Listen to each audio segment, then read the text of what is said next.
Davos, Switzerland at the World Economic Forum 2026. And our next guest is with us here in studio, and we're going to be talking about the Africa agenda.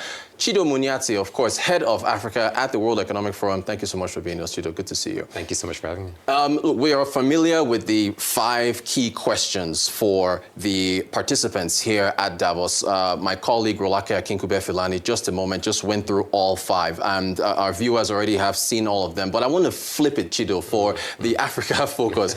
So the first question, of course, that one of the first key questions, focusing on Africa, can Africa, as far as cooperation is concerned, thrive in such a competitive world?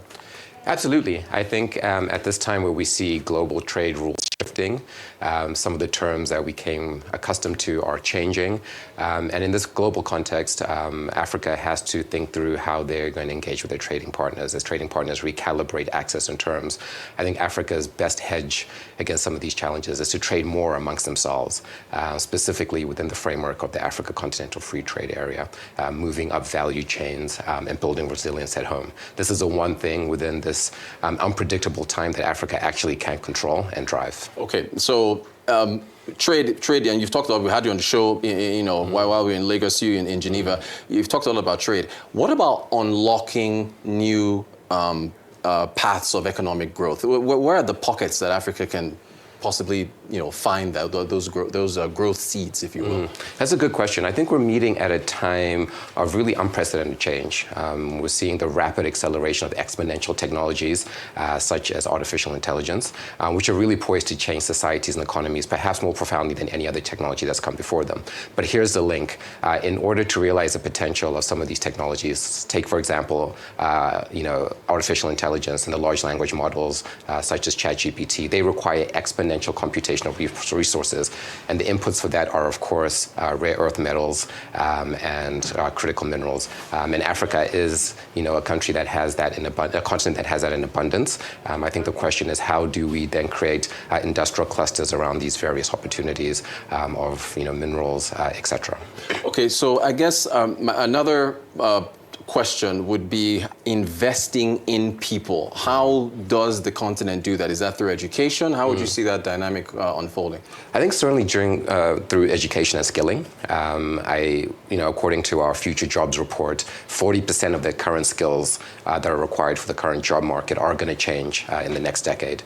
So critically, we have to think through how do we upskill or retrain young people for the jobs of the future. We are working under an initiative called our hub for skilling. We have a partnership with the government of Nigeria, the Ministry of Education, as well as the Ministry of Trade and Investment, where the private sector comes with a framework in terms of highlighting where the opportunities are, what the skills are that are necessary to attract new, entrants into the workforce, and then the government can then calibrate their training, their vocational training, and their education to ensure that they're preparing the young people for the future. Is there a lot of patience that's going to be required for that to be achieved? I think there's going to have to be a lot of patience because there's a lot of disruption.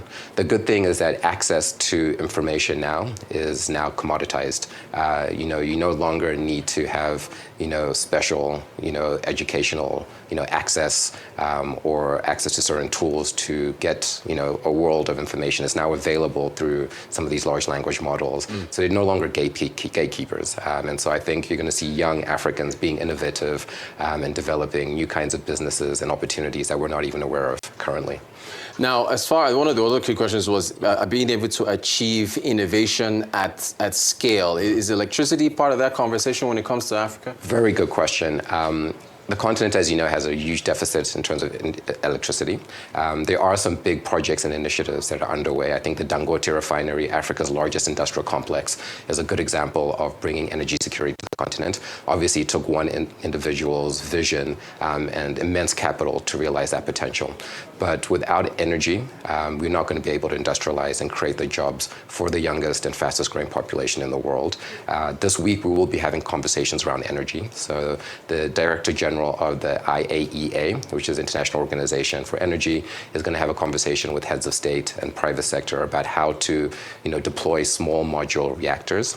This is innovative new technology, nuclear technology, that can hopefully be incorporated into some of these fragmented grids. It can also be used remotely. So, for example, off-grid for remote mines or mining or oil installations. And so, I think those are some of the conversations we need to have now, because the traditional sources simply won't scale fast enough to meet our demand. Any safety issues with using nuclear? I mean, based on historical precedent and so on, extra care needs to be taken? I think absolutely, but I think the technology has been well developed in the sense that it doesn't require sort of the scales or challenges of large industrial nuclear. But I think that's something that certainly will have to be taken into consideration. All right. Now, as far as the final question of the list, with respect to prosperity and being able to get prosperity within planetary boundaries, how can Africa achieve that? So I think that's probably one of Africa's biggest challenges, right?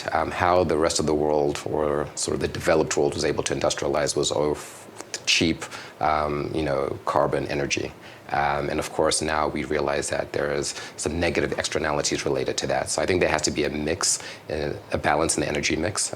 It'll have to include solar as well as wind, as well as some of the existing traditional sources such as gas, as well as oil and gas for sure. Yeah. All right, Chido Munyati, head of Africa at the World Economic Forum. Thank you so much for the preview and talking about how much Africa will be a discussion point at in the meetings this week. We look forward to a great weekend and hopefully talking to you again. Thank you so much. Thank you so much.